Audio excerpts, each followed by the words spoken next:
आज के दौर में दलित युवाओं का कोई संगठन है जो पूरे देश में सबसे ज़्यादा मजबूत है, वो है भीम आर्मी। चंद्रशेखर आज़ाद रावण जो अब नगीना से सांसद हो गए हैं, वही इसकी स्थापना के संस्थापक हैं वो। और आज पूरे देश में हर गांव में भीम आर्मी के कार्यकर्ता नेता हैं। लेकिन कभी ऐसा हुआ करता था कि भीम आर्मी की तरह दलित सेना पूरे देश में था और रामविलास पासवान उसका गठन किए थे। बिहार में ही नहीं, पूरे देश में दलित सेना के कार्यकर्ता थे, नेता थे। हमारे साथ भास्कर साल्वे जी हैं, मध्य प्रदेश से आए हुए हैं बिहार। तो इनसे जानेंगे भीम आर्मी और दलित सेना के बारे में, दोनों के नेचर के बारे में, किस तरह से दोनों का काम है। ये आज की भीम आर्मी को भी देख रहे हैं और ये दलित सेना में हैं ही। तो सबसे पहले स्वागत है आपका। जय भीम साल्वे जी। मध्य प्रदेश में आप कहाँ से हैं?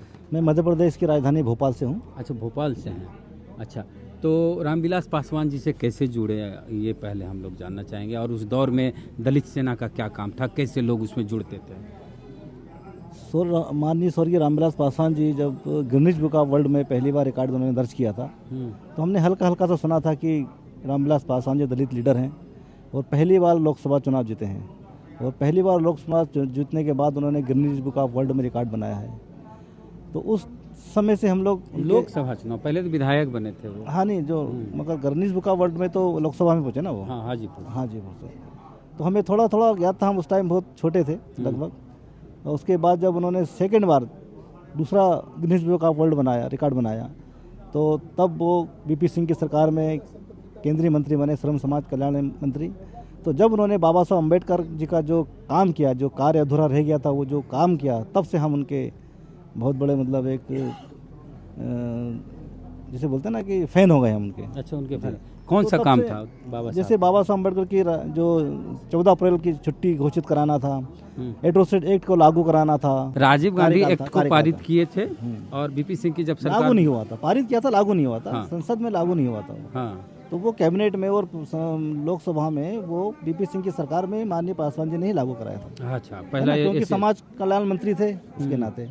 दूसरा ये था कि जो बाबा साहब ने धर्मांतर किया था, नव बौद्धों को जो आरक्षण जो मिलनी चाहिए था, वो नव बौद्धों को भी उन्होंने 89-90 में ही लागू किया था। मतलब जो बौद्ध धर्म स्वीकार करते थे उनको एससी का आरक्षण नहीं मिलता था। जैसे आज कोई क्रिश्चियन बन जाते हैं तो उनको दलित का आरक्षण एससी का नहीं मिलता है, या फिर मुस्लिम बन जाते हैं कोई दलित तो उनको आरक्षण नहीं मिलता।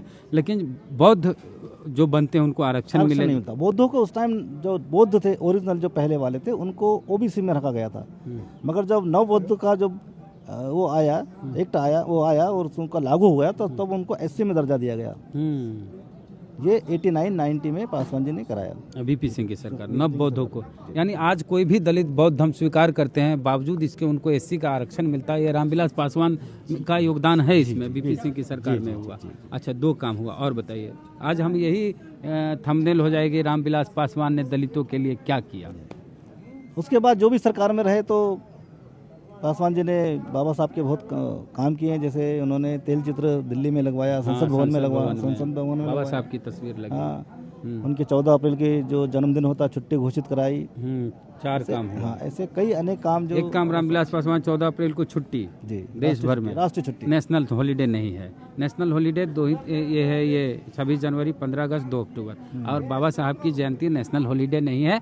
जो नेशनल हॉलीडे होता है उसमें नोटिफिकेशन निकालने की जरूरत नहीं होती है, लेकिन जो नेशनल हॉलीडे नहीं होता उस पर हर बार नोटिफिकेशन निकाला जाता है।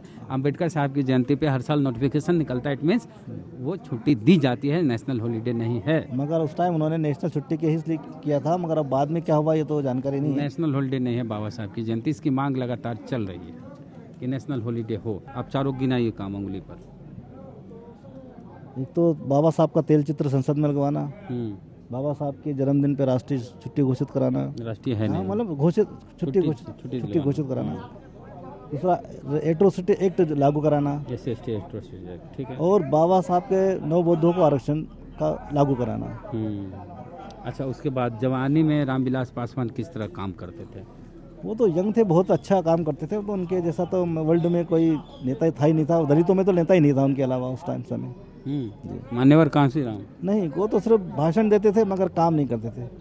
बाबा साहब अम्बेडकर जी के नाम पे उन्होंने जो बहुजन समाज पार्टी बनाई थी, मगर वो अगर वाकई दलितों के लीडर होते तो कभी तो एक से मतलब वर्ल्ड रिकॉर्ड बनाते, या कभी तो दलित सेना की तरह 1996 में जो दलित सेना की रैली हुई थी तालकट वो लाल किले के पीछे, वो बहुत ही, ऐसे तो कोई रैली आज तक हमने देखी नहीं।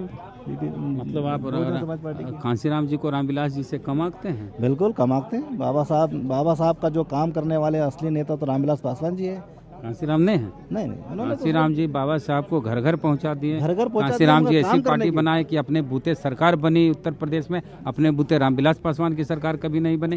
रामविलास पासवान जी कभी कांग्रेस कभी भाजपा के पिछलागू बन के रहे, अब कांसीराम जी से तुलना कर रहे हैं। सरकार में रहना और सरकार में रह के काम कराना, ये सबसे बड़ी बात। मायावती जी की सरकार बनी दलितों के लिए, बिना सरकार के तो कुछ कर नहीं सकते ना। 100-200 काम गिना देंगे मायावती जी के। क्या होगा उनके स्टेट में, क्या होगा? मगर केंद्र हम कहते हैं कि दोनों का कद बड़ा है, कांसीराम जी का भी कद बड़ा है, रामविलास जी का। हमारी नजर में तो पासवान जी का कद बड़ा है, क्योंकि हम तो काम को महत्व देते हैं। अच्छा, कि काम पूरे देश में अगर किया है तो रामविलास पासवान जी ने किया, बाबा साहब का अधूरा काम बाबा साहब पासवान जी ने किया। अच्छा, चिराग जी जिस तरह से मंडल कमीशन जैसे को उठाने वाले और लागू कराने वाले वो पासवान जी थे।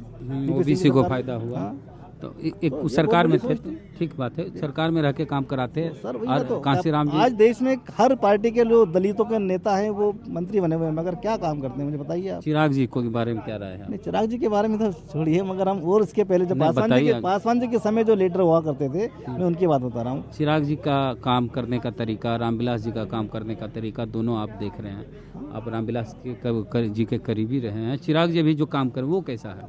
हाँ ठीक है उनका भी काम, मगर ये है कि जो पासवान जी कार्यकर्ताओं को पहचानते थे, तो जो पास बुला के जो प्यार करते थे, वो थोड़ा उनमें कमी है। चिराग जी में कार्यकर्ताओं को नहीं पहचानते हैं? नहीं पहचानते, अभी इतना पहचानते नहीं जितना पासवान जी पहचानते थे। 10 साल की भीड़ में नाम लेके पुकार लेते थे कि फलाना आदमी है, ये फलाना आदमी है। हाँ, ये क्वालिटी थी उनके अंदर, और एक नहीं सैकड़ों नाम गिनवा देते थे, ये क्वालिटी थी उनमें।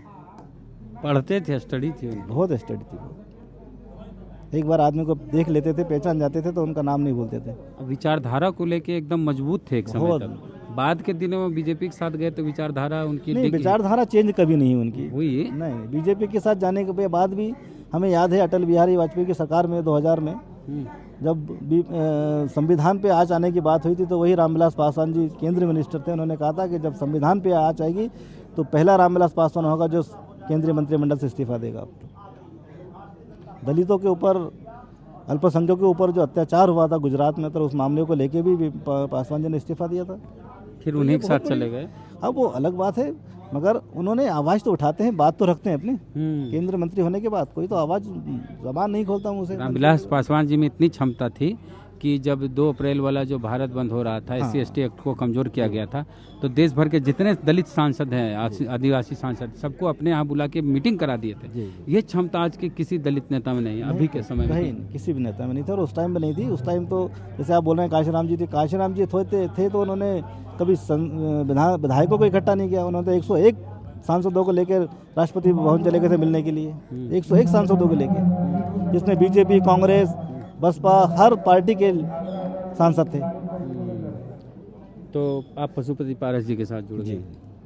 जहाँ मान सम्मान दलित सेना के लोगों को मान सम्मान चाहिए, जहाँ मान सम्मान मिलता है दलित सेना वहीं रहती है। अच्छा, चंद्रशेखर आजाद रावण के बारे में क्या कहें? भीम आर्मी नहीं ठीक है, मगर दलित सेना से बड़ा उनका संगठन नहीं था कभी। हाँ, किसी का एक समय दलित सेना था। हाँ। आज के समय में दलित सेना विलुप्त हो गई। नहीं, विलुप्त नहीं है। हाँ। आप संगठन नहीं दिखती है दलित सेना। नहीं है संगठन, देखिए जब मैं बिहार कैसे दिख गए। हाँ, तो आप इक्का दुक्का में आ गए। बिहार में यही अगर यही कार्यक्रम अगर दिल्ली में होता या पटना में होता, और तो इसका कुछ अलग ही। चाचा भतीजा अलग हो गए, इस पे क्या कहें? अब वो तो आपसी मनमुटाव है, जो भी है पार्टी का राजनीतिक मामला है, उसमें हम क्या बोल सकते हैं? नहीं कुछ बोले, मगर वो आना चाहिए एक साथ। ये हमारी भी मंशा, सारे पार्टी कार्यकर्ताओं की मंशा है। तो चंद्रशेखर आजाद रावण को क्या कहेंगे आप? नहीं, अच्छे लीडर हैं वो भी। ठीक है, बढ़िया। आप दलित सेना के नेता हैं और चंद्रशेखर आजाद रावण के बारे में बोल रहे हैं। वो भी दलितों के नेता हैं, बड़े नेता हैं। हाँ, बड़े हैं। तो जिस तरह जब रामविलास पासवान थे तो उतने आक्रामक थे, इससे भी ज्यादा आक्रामक थे, इससे भी ज्यादा आक्रामक थे, बहुत ज़्यादा एक चीज़, आक्रामक। दलित सेना में जुड़ने के लिए बहुत सारे नियम कानून थे, खास करके दलितों के लिए, वो क्या थे? नहीं, ऐसा नहीं है सर। दलित सेना में तो ऐसा कोई नहीं रहा है कि आप जनरल कास्ट के हो तो दलित सेना में नहीं जुड़ सकते। जनरल कास्ट के भी दलित सेना में कई जुड़े, कई रहे हैं, मगर वो जो विचारधारा है दलित सेना की वो उनको फॉलो करना पड़ती थी बस। तो अब तो बिल्ली को दे देगा दूध की रखवाली करना अब कैसे हाँ, कर? उस टाइम तो जुड़ते थे ना, मगर उस टाइम तो कई अपना निजी लाभ लेने के लिए लोग जुड़ जाते होंगे रामविलास जी के साथ। पहले जो दलित सेना में लोग भावुक रूप से जुड़ते थे, पासवान जी का नाम, पासवान जी का काम देख के जुड़ते थे। आज जो लोग जुड़ते हैं तो वो पहले अपना देखते हैं कि हमारा क्या फ़ायदा होगा, ये जुड़ता है। तो भास्कर साल्वे जी से बातचीत की, पूरी बातचीत आपको कैसी लगी? ये चंद्रशेखर आजाद रावण को कह रहे कि बड़ा दलित लीडर है देश का। अगर चिराग पासवान और चंद्रशेखर आजाद रावण की बात करें तो कौन बड़ा नेता है युवाओं में? अब दलित सेना का तो खून है, चिराग पासवान तो लगभग वही होगा। आप बाइस्ड होकर बात कर रहे हैं। चलिए, हाँ, जिस तरफ है संगठन में उस तरफ बात करें। चंद्रशेखर आजाद रावण बिना किसी गठबंधन के सांसद बने हैं नगीना से। सांसद है ना, हाँ, तो चिराग पासवान अकेले लड़ जाएंगे तो कई को सांसद बनेगा, ये तो पता चले। विधायक विधायक ने उनकी पार्टी में। तो खैर, ये तो जिस पार्टी में है उसके गुण गाएंगे और रामविलास जी के साथ रहे तो उनके बेटे को तरजीह देंगे, बात स्वाभाविक है। खैर, रामविलास पासवान जी के कौन कौन से काम थे बहुत लोग जो नहीं जानते, हम चाहें कि उनको जानकारी मिले। तो पूरी बातचीत पर आपकी क्या राय है, प्रतिक्रिया दीजिए अपने कमेंट बॉक्स में। जय भीम, जय भारत।